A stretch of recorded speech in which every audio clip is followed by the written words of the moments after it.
Alright, we're back again. I'm back again. This is basically sled maintenance. And what we're going to be doing today is we're going to be working on the power ports, which are these cone-shaped objects up on the top of the motor. What I'm going to do is I'm going to pull them out, make sure everything's going good in there. Because normally what happens when you use the lower quality oils, they will actually gum up and then they won't open properly. So let's begin. First thing you want to do, you want to get a hold of these with a pliers or something.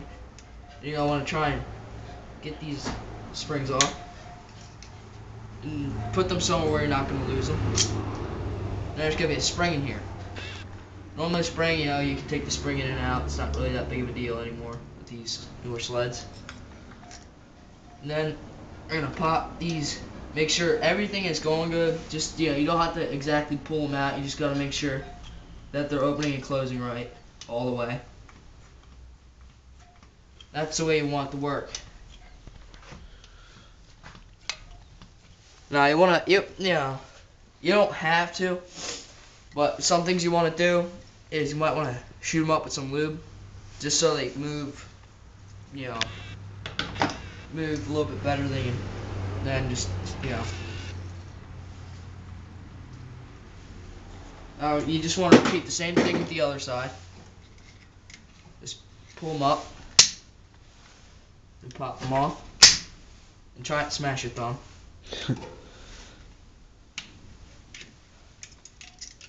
Just like I said before, put them somewhere where you're not going to lose them.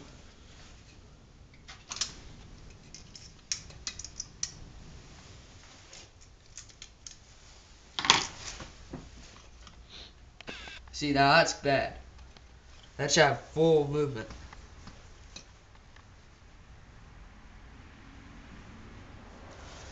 All you do is hit it with some penetrating oil.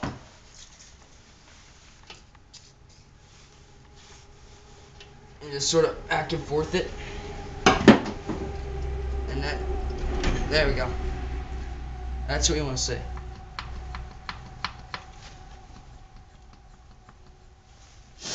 Basically what these things do is when the motor's running, it will, like at high RPMs, it'll open up and it'll open the exhaust port up more, which would be giving it more power on the bottom end and top end, and basically giving your sled that extra little kick. Now what we're going to do is, now that we know that everything's going smooth in there, we're going to reinstall the caps, which, believe me, can be a chore on some of the newer sleds. They put stronger springs in them. We want to take nice pliers. Ooh, let's get the paint butt.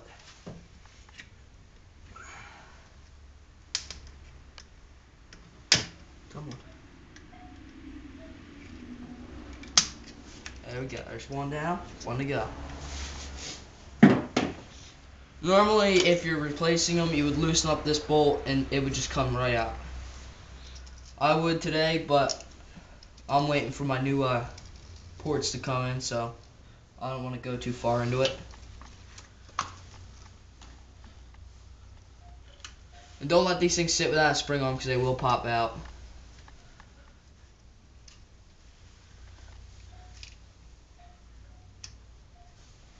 And you're just going to grab your handy dandy pliers.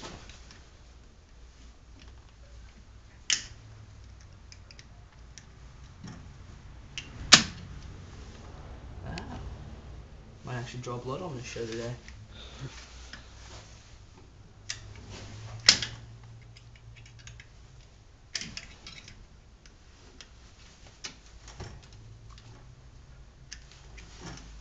Alright, now we got it there. Push it up. Now I see the malfunction. All you gotta do is make sure you gotta make sure these are lined up, or the spring will go on properly, leading to more engine troubles along the way.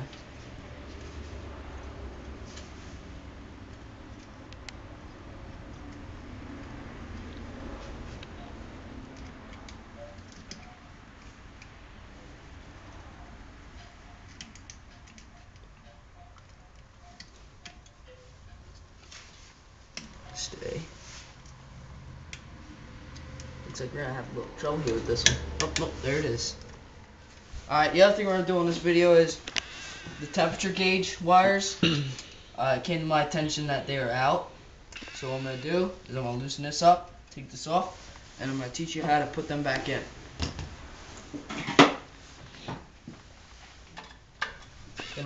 First you're gonna wanna loosen up the bracket.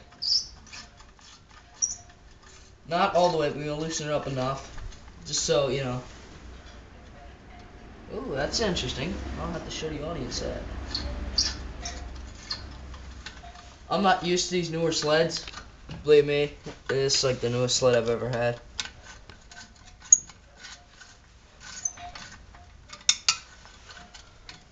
Yeah, I'm gonna have to pull that whole bracket off.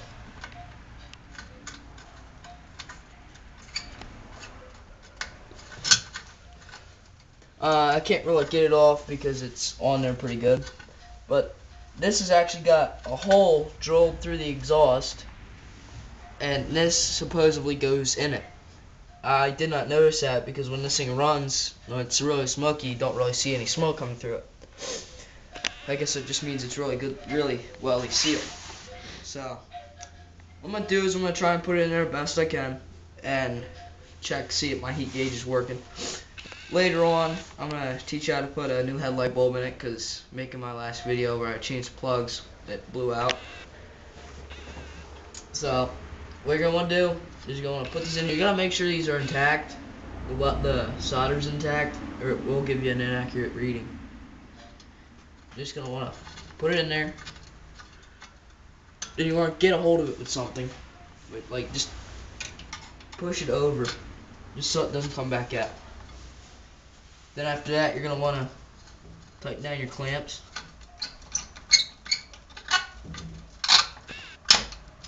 Oh, they're a little rusty.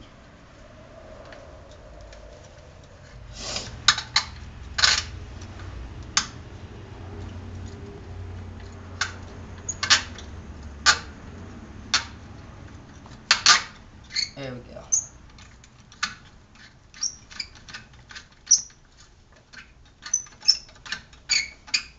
I'm probably gonna hit that up with a little bit of PV Blaster. Just because it's giving me a hard time.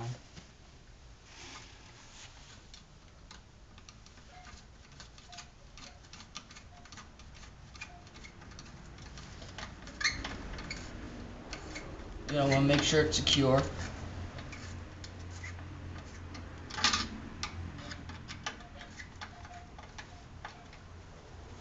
Check, make sure it's gonna come out. Alright, it's giving me a little bit of trouble, so I'm just gonna let it at that. And that one's not giving me no trouble at all, so you probably should get a pretty good accurate reading. I'm gonna do a test later on when we get some snow. I'm gonna take a thermometer, well, a special engine thermometer. I'm gonna run this a little bit. Then you're gonna check it at the points, right at the baseline of this, and at the baseline of yellow.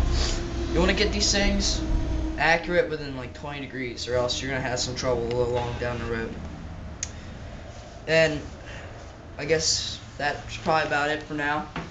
Later on in the evening, probably I'll show you how to do normal engine maintenance, a little more than this, including checking antifreeze, going over basically putting oil lines on for the oil injector. Well, I'm going to teach you how to make these things run better, and that's just simple. You can just, up on your auto lube pump, you're going to adjust it a little bit so it runs a little bit richer.